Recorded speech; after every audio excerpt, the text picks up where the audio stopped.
Thank you for your time today. The first thing that I wanted to ask about was just, as I'm sure you have, seen a lot of Star Wars shows and movies down the years.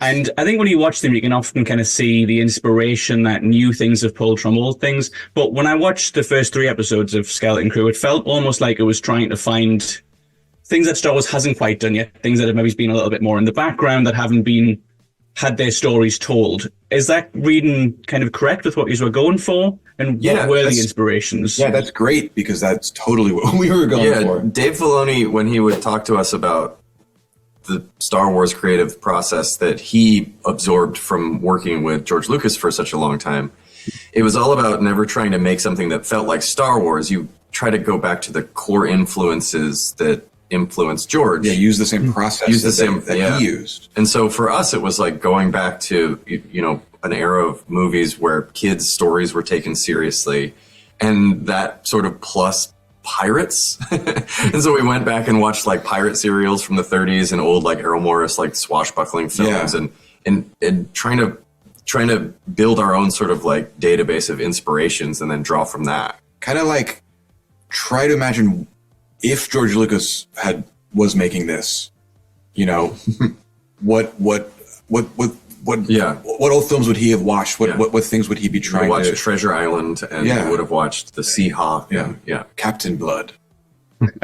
Yeah, I think that's really interesting because, growing up, I watched a lot of those sorts of movies from the 80s, things like The Goonies, Stand By Me. Breakfast Club, the kids are a little bit older, but, there was lots of movies I felt when I was growing up that had children were the stars. They weren't just in the shows as kind of a cute factor. They were the leads, and I feel like we don't see that as much these days, and Skeleton Crew seems to be bringing that back.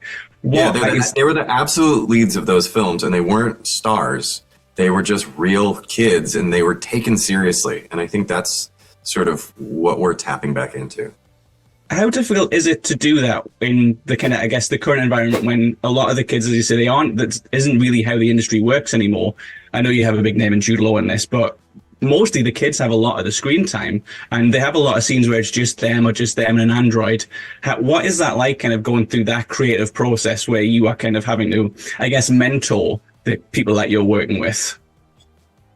I mean, we knew that the kids just had to be right.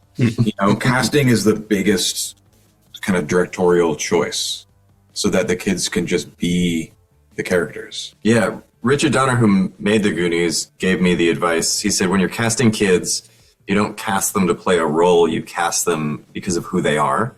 And so, we wrote this with a sort of an idea of these four archetypal characters in our minds, but then you have to put that aside a little bit when you start doing casting, because you see a lot of kids that are really good actors, but you're kind of waiting for someone that just embodies the essence of the character to walk into the room, and then that becomes the character. Yeah, and then once you have that, we had the faith and the confidence in them that we could just have scenes that's just them, and that it would be dynamic and amazing. Yeah, you believe in the kids, and you believe that they can lead and carry the story.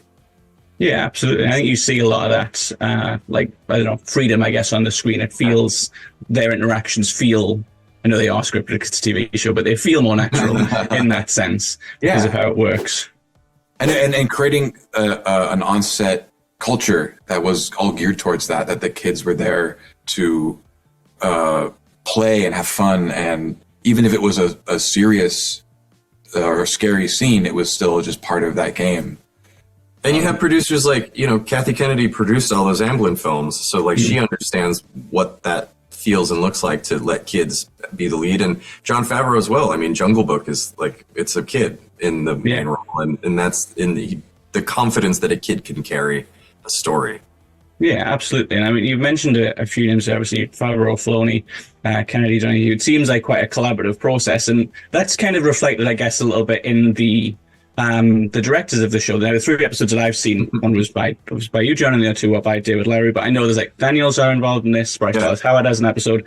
What's that like for you guys as the kind of shepherds of the show, to be handing over the reins to so many different voices and having that be cohesive, but also, I guess, you bring these people in because you want their voice on the screen as much as you want it to be a cohesive thing?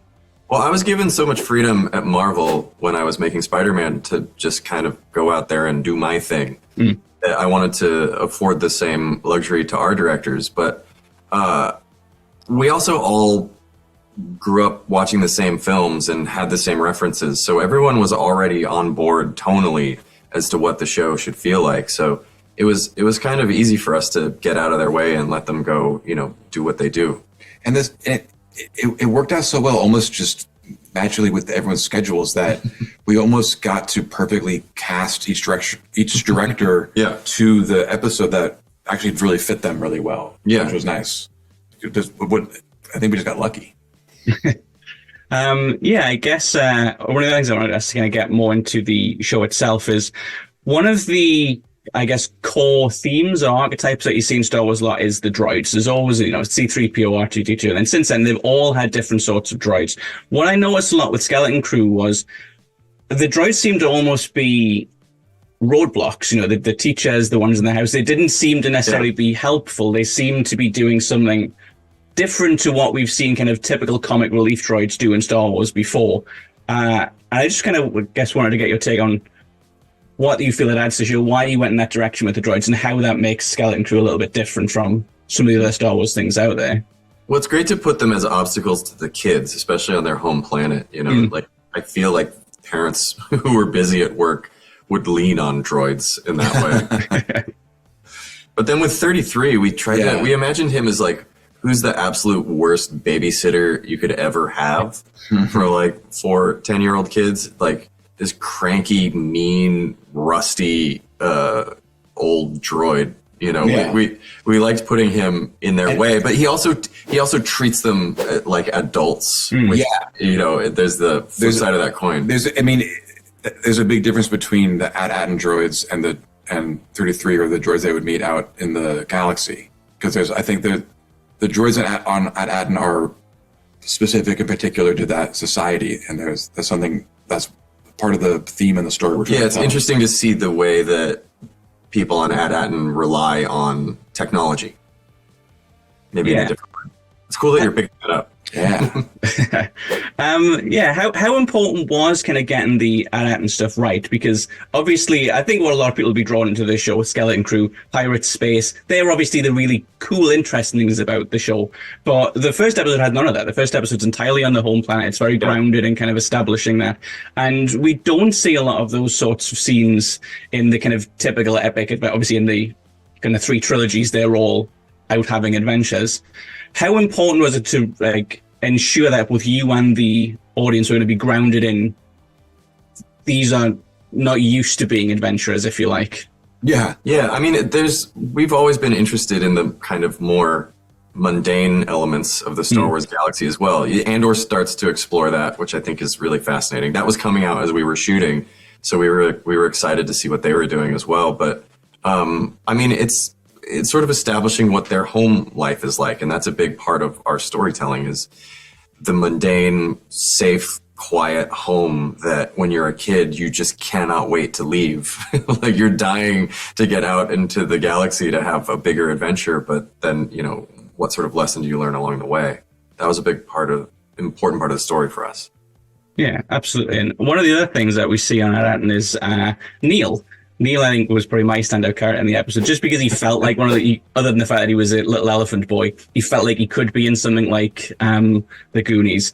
But I think a lot of people are going to ask, what species is he? What's his background? But I guess what I'm a little bit more interested in is, why did you want to bring in a kind of new sort of character to this? Why not just kind of say, we have a cool one of these guys that everyone will recognize and everyone will like? It's kind of more pressure, I guess, to invent an alien than to just pull one out from the history books. I mean, because we were kind of trying to follow the process that's in our minds, a theoretical George Lucas would be doing, the choices of the design of Neil were done for story purposes. So our original inspiration was a Max Rebo type look, but we knew that maybe we wanted him to have arms, or we wanted his eyes to be more needed expressive. More expressive eyes. Max Rebo has like little shark eyes. Little doll's eyes. So we just went, it was from a storytelling place and a character place.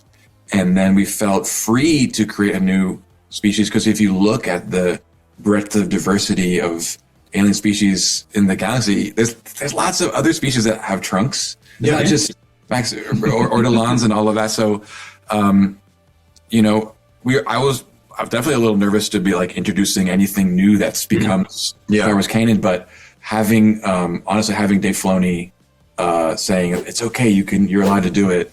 If we could have pulled off Neil without arms and with his little shark eyes, we would have done it. Yeah, it like there's something about that that's like cleaner because it's like, oh, I get his species already exists. Yeah.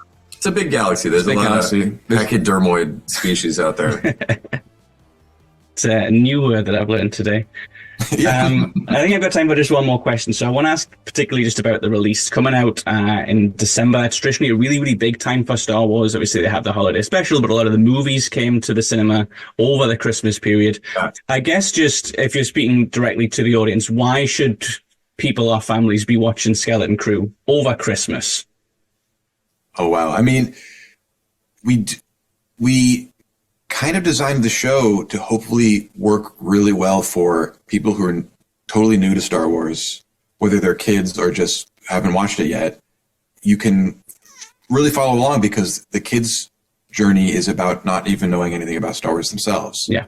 But you can be a super fan and know everything about Star Wars, and it kind of operates on a different level for you.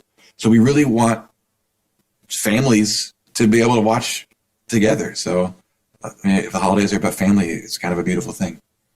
But yeah, I think that's a great answer, and that's my time. So thank you so much. Thanks for educating me on what elephants are called.